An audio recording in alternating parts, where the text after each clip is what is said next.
Hi everyone, it's Ash from FPL Hints, here with my thoughts on team selection ahead of FPL Double Game Week 25.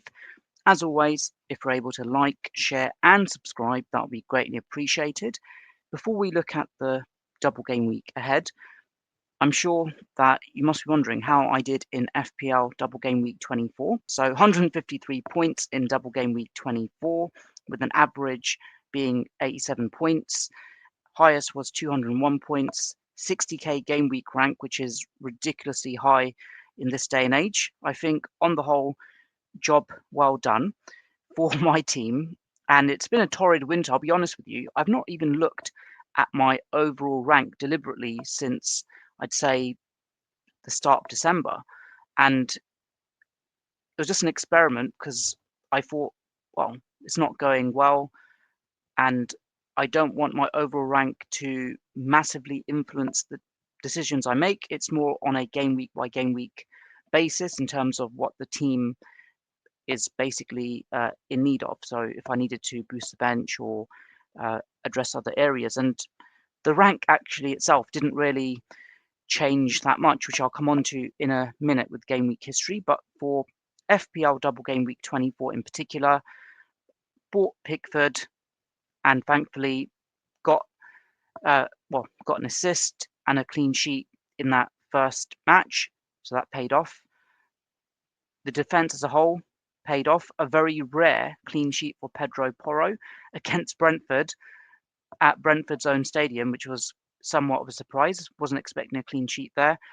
And with Trent Alexander-Arnold, of course, picked up an injury after that first match, cameo appearance in the second, but Liverpool conceded 2 goals, so didn't really lose out there. And you got Murillo of Forest, clean sheet there.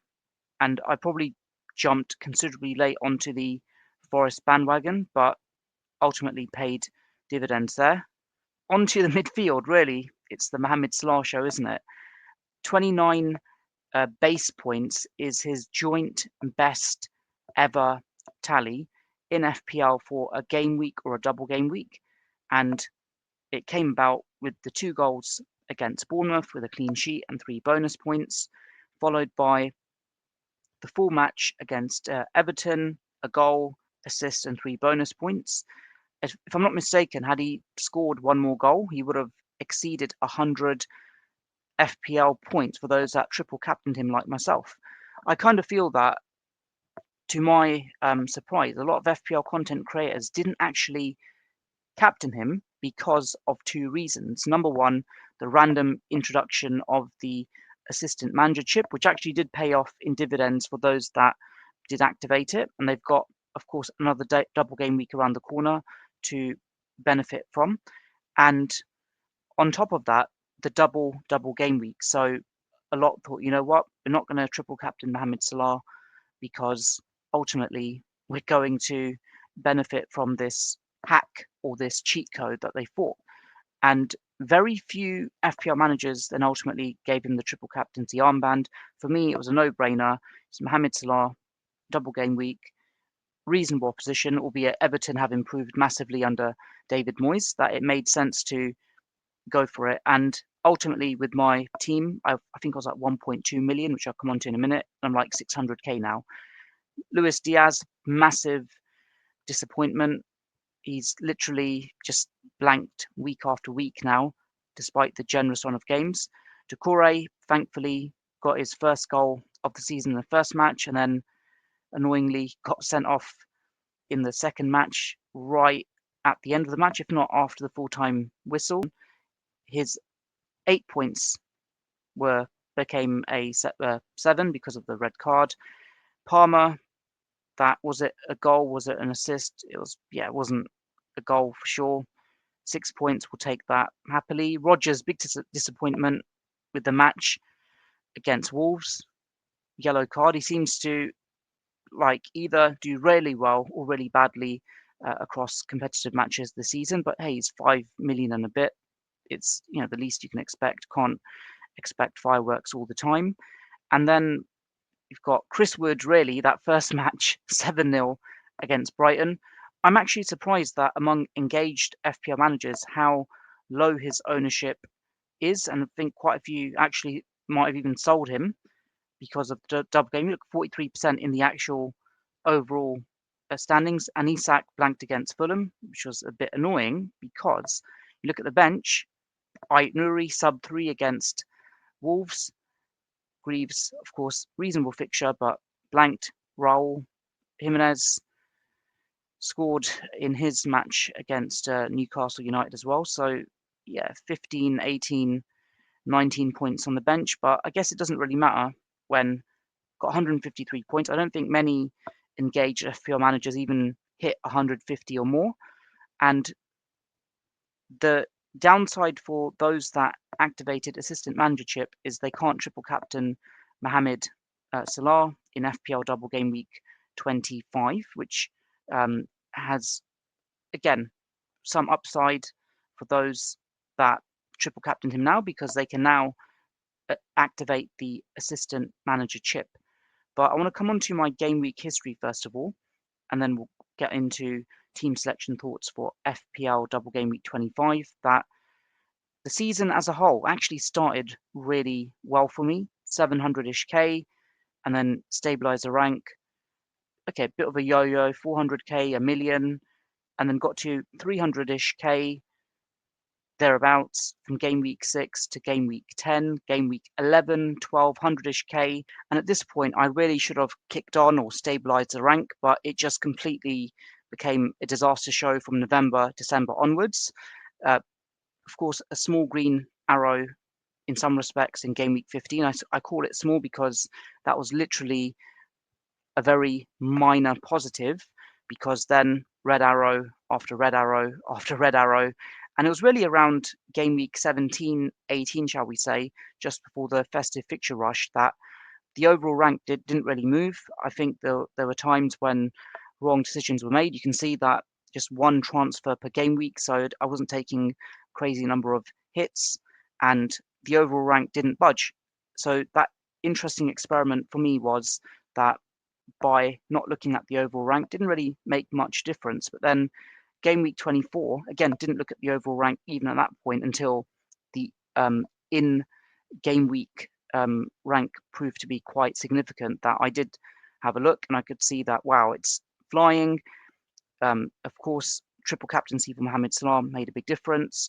Having Pickford, having Doucouré, having Chris Wood, all these little factors pay dividends. So for me, I've got the assistant manager chip, got the bench boost, and the second wild card. Of course, assistant manager chip basically means that you're kind of locked in for 3 game weeks consecutively. So just be mindful that if you want to activate the assistant manager chip during the latter double game weeks, that you could basically be preventing yourself from a bench boost. So those that effectively have gone for the assistant manager chip to bank on double doubles, which still could prove very fruitful, that it's kind of preventing them from triple captaining Mohamed Salah. And of course, Liverpool crashed out of the FA Cup, so if I'm not mistaken, they won't have any more doubles for the remainder of the season, albeit there'll be a blank in 29 as a result of the League Cup final. So that's where the team basically stands. So I'm kind of hoping that it's less of a yo-yo and it's more about stabilizing overall rank and basically looking for the upside as and when I can find it. And talking of actual fixtures as well, so of course, double game week 25 for Aston Villa, Ipswich at home, Liverpool at home, and then you've got Liverpool with Wolves at home and Aston Villa away. I still think that if you didn't use the assistant manager chip in double game week 24 and you want to triple captain Mohamed Salah, you've got a great opportunity here to definitely do it. And the conundrum I've got is that I want Aston Villa cover, but then I'm mindful that if I've got triple Aston Villa in 29, they blank, and then you've got Crystal Palace, fairly likely they'll get a blank game week there. Liverpool definitely will blank, and then with Newcastle, you've got it there as well with Crystal Palace. So that's something that will be factored in right there. And double game week 33 is around the corner as well. it appears to be very likely at this moment in time, as per the spreadsheet we can see from Ben CRELLIN'S X account. So these need to be factored in as well. It may very well be that I basically need to use the wildcard just before double game week 33, and then I can bench boost in 33. It appears that 33 is not, I wouldn't call it a huge double game week compared to seasons gone by, but I just don't like bench boosting in 36 or in previous seasons in 37. Just too much rotation, and a lot of the positions are locked in. You've got players on the beach and whatnot in their mindset. So if I am going to basically bench boost, double game week 33. So the thinking from my side is that assistant manager chip in 25, which will cover 26 and it will cover 27, wildcard in 32, bench boost in 33, and then ultimately for 36, I might need to take some hits to basically get coverage in terms of that double, but I'd rather attack double game week 33 as opposed to 36. So that's where the thinking ultimately is from my side. On to team selection now for FPL double game week 25. So in terms of how the team is set up in bus team mode, Pickford is the vice captain against Crystal Palace, which I'll need to update. So Trent hopefully should be fully fit now to play a full match against Wolves, full match against Aston Villa.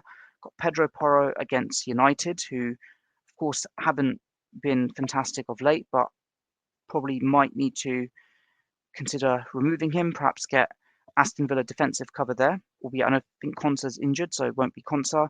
Got Murillo against Fulham, so not really expecting clean sheets there. I think Pedro Porro I'll either sell or I'll bench. Rodgers, again, double game week player already there, which is great. And I've got the triple up from Liverpool. So ultimately, am I willing to take a -4 to get a defensive Aston Villa asset, as well as an attacking Aston Villa asset? Palmer against Brighton, single, and then got Raul, Nottingham Forest at home. Isak against Man City might be tricky, but again, Man City aren't exactly a bastion of clean sheets of late, so I'd almost certainly start him. And yeah, wouldn't bench any of those players. Looking at the actual bench itself, David Raya against Leicester, I actually might, let's make that change now.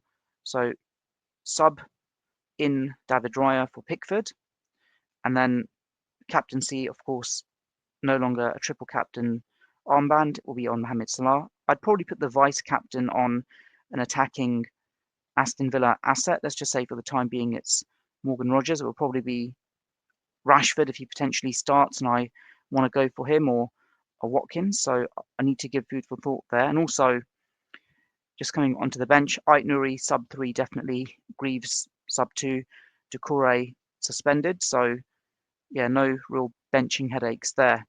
So the question from my side is, who do I basically go for in terms of players? And of course, the added complexity in all of this from my side is also the assistant manager chip as well, because of course the assistant manager chip, each of the managers have a certain value attributed to them. I've got 0.7 million in the bank. So yeah, Diaz I'd probably sell after this game week, so got to stick with him one more time. In terms of who's available, you look at the pricing as well. Arnie Schlott, 1.5 million, but then look at the upside as well in terms of the other options that I've got here. And ultimately, from my side, again, I've got the 3 game weeks to factor in as well. Unai Emery, just 0.8 million. So from my side, if I activated it, and that's effectively 0.1 over, I would be taking a -4. So Pedro Porro would go for an Aston Villa defender. Let's just confirm that here. And I mean, yeah, the options are very limited, and I'm just concerned Aston Villa might even concede, with all things considered as well.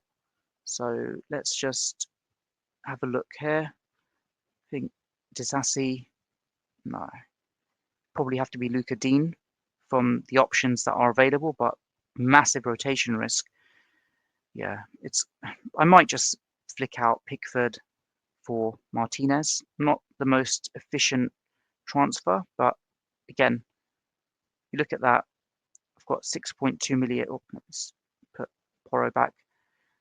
So I've got exact funds to do that and have Unai Emery as the assistant manager. And then looking at the other options, attacking Watkins is a yellow flag.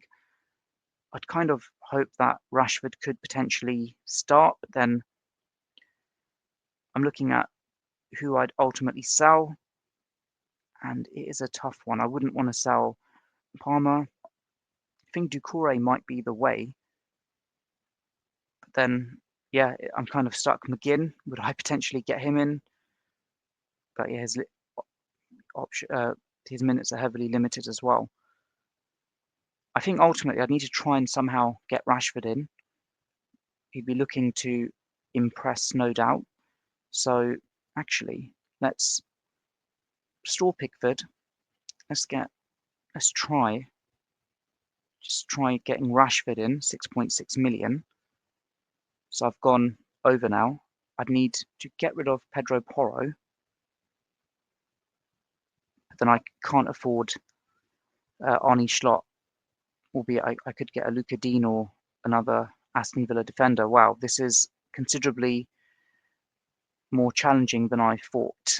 And looking at the options that are available as well, it is quite slim. We've got Asensio as well. So yeah, I'm not locked in the actual Aston Villa transfers, but ultimately I'll be taking a -4.